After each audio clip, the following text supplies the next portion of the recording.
দেখতে পারছেন কানের ভিতরে মশা ঢুকছিল অনেক দিন আগে। এটা যেভাবে পরিষ্কার করতে হবে চলেন দেখাই।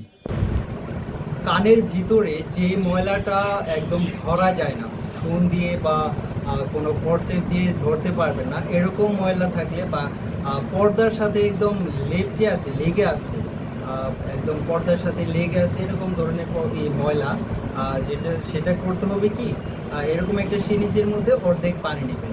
অর্ধেক পানি নেওয়ার পরে এটা কানের ভিতরে দিয়ে জোরে প্রেস করবেন, দেখবেন যে ময়লা একদম ক্লিয়ার হয়ে বের হয়ে গেছে। এরপরে এটা ক্যামেরা ঢোকাই দিয়ে দেখতে হবে যে আসলে ক্লিয়ার হয়েছে কিনা।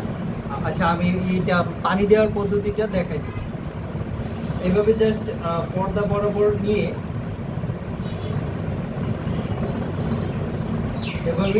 একদম জোরে প্রেস করতে হবে,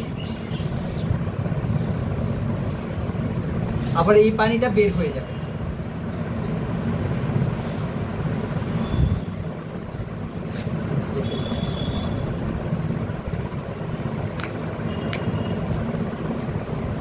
তো এখন আমরা দেখব যে পর্দাটা ক্লিয়ার হয়েছে কিনা। দেখেন কত সুন্দরভাবে পরিষ্কার হয়ে গেছে কানের পর্দাটা। কারোর এই ধরনের সমস্যা থাকলে আমার চেম্বারে চলে আসুন। আমার চেম্বার ভাবকি বাজার, মেলান্দহ, জামালপুর। চেম্বারে আসার আগে অবশ্যই ফোন করে জানিয়ে আসতে হবে।